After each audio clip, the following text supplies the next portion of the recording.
I'm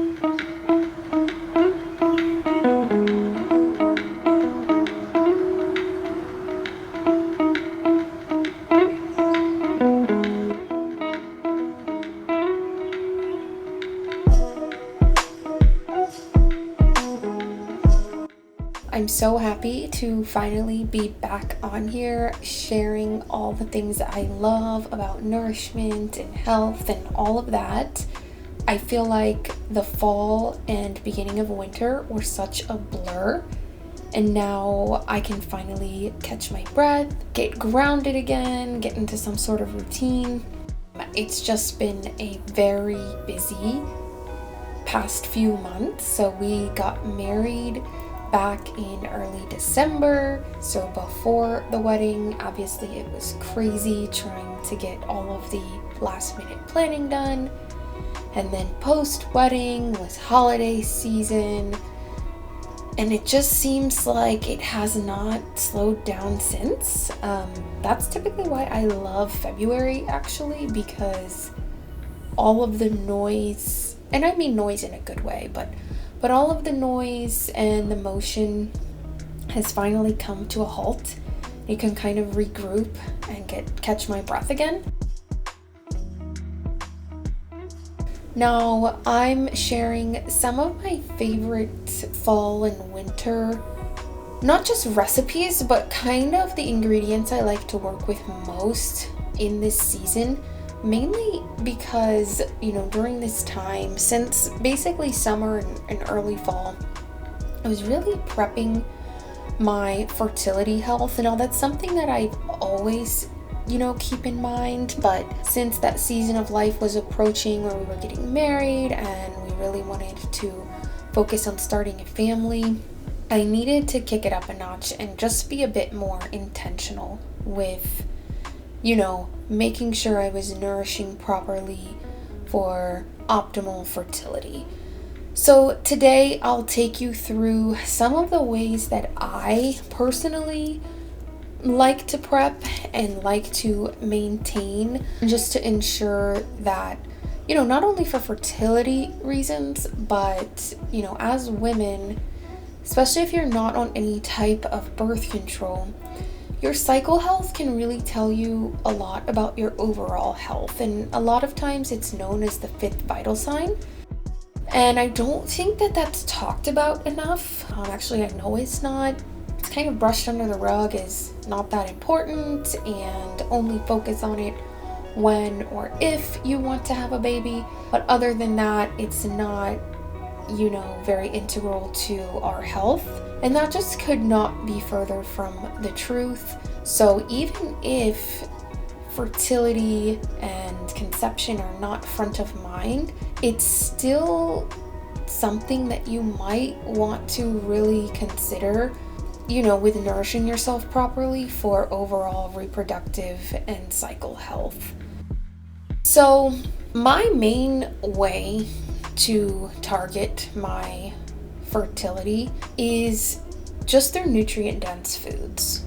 So here, I'm making a meatloaf with obviously quality ground meat, onions, cheese, eggs, all the goodies that even individually are nutrient-dense. And then together, it just really makes a tasty combo. And through this video, you'll see I'm using a lot of root vegetables. These, of course, were in season at the time. They still are. And what people maybe don't consider enough is the importance of quality protein and really, really good fats. So our cycle health really loves, and I know that was taboo to talk about for quite a while, and everything was fat-free and kind of like these faux butters and blah blah blah. I think collectively we are moving past that finally. So when I say good fats, I'm talking about quality oils, grass-fed butter, whole milk. You'll see I really amped up my raw milk consumption during this time. Ghee, olives, avocado, Those very hearty, healthy, good fats are your friend, not to be feared. Also, always, not just during the cooler seasons, the womb really thrives on warmth. So warm broths and spices and warm foods. It doesn't really love super cold, raw vegetables. I'm not saying you can never have those things or you should never have those things, but especially in the cooler months, you definitely want to prioritize warmth. And like I said, even in the not so cool months, it's important to nourish with warmth as well. Now, one of my favorite sources of a quality carb, something that's filling yet super healthy, are potatoes. And so because we've cut back drastically on conventional grains, potatoes have become our friend. In this video here, I am preparing a really delicious, creamy and cheesy potato soup. It's probably one of my favorite recipes from this past season that I made quite a few times, and it was a big hit with the family as well. As I chop away and prep the potato soup, I'll talk about some other practices that I really like to focus on when it comes to optimal fertility health that don't necessarily have to do with food, but like I said, nutrient densities, and then really tightly second in line are these other things that I'm about to talk about. So, of course not in this video because it has nothing to do with cooking, but maybe one day I'll show like a short, quick tutorial on how you can do this at home safely and efficiently. I really love yoni steaming. Now, if you've never heard of that, or if you have heard of it and it freaks you out, it's totally understandable. Essentially, you are steaming a pot of various herbs, for whatever kind of health properties you're looking for. If you're looking to boost fertility, those herbs are going to be different than, let's say, someone in menopause who is maybe trying to promote health during that season of life. You will get a pot of these herbs boiling and steeping. You will squat or lean or sit over this pot and let the steam work its magic on your womb area. This is a super ancient practice that I really resonated with because when I first learned about it, what I learned was that it is not central to one region of the world. It's shown historically that basically every region of the world has had their own variation of this practice. And it's really great for women in multiple seasons of life. So like I said, if someone is having heavy and painful periods, it's a great detox. If someone is having period issues because of lack of circulation, steaming can help with that. It can help boost fertility. It can help balance hormones. It can help heal cysts and fibroids. It can, like I said, help with menopause. It's just an endless list of benefits. And so that's one thing that I can't say I do regularly because sometimes I just forget. But in this season, and I noticed that maybe one or a couple of my cycles seemed a little bit off or not as optimal. I did a couple of steams and got, I noticed the results immediately. A lot of people also use this in the postpartum to heal their womb that way. People who maybe have had surgeries benefit from the steams because of the steam helping with scar tissue. So like I said, look it up. If enough people are interested, I can do a little quick how-to but it is, for me, I found super beneficial in more ways than one. At this time too, I was also regularly going to the gym, and our gym has a sauna, which is amazing.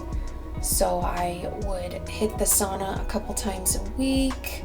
The sleep benefits, the detoxification benefits, the calming benefits, all of that was super awesome. And I highly recommend, if you have access to a sauna, to at least trying to get in there every so often.